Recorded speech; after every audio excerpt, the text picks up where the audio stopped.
Sugatan ng 4 na katao matapos sumabog ang mga nakaimbak na paputok sa ginagawang bahay sa Dagupan City.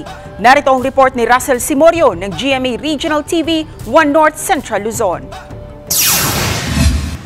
Sugatan ang 4 na katao sa pagsabog ng mga paputok na nakaimbak sa kwarto ng ginagawang bahay sa Barangay Maluwod, Dagupan City. Agad silang isinugod sa ospital. Ang malakas na pagsabog nakuhanan ng CCTV mula sa kalapit na bahay.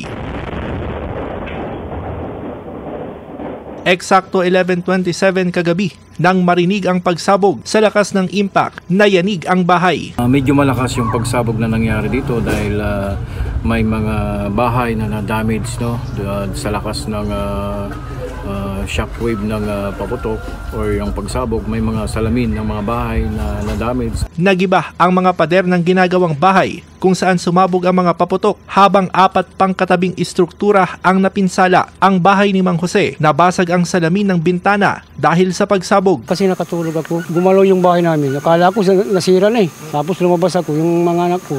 Umalis kayo dyan, kako.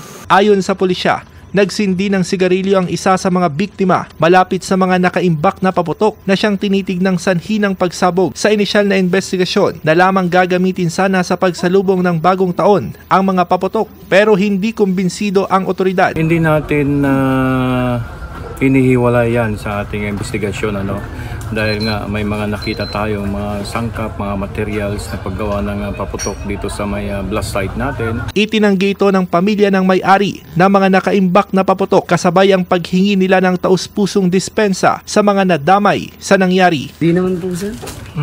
Talagang stock lang na paputok. Kaya nahalo yung mga gamit namin sa mga gasolina, ganun.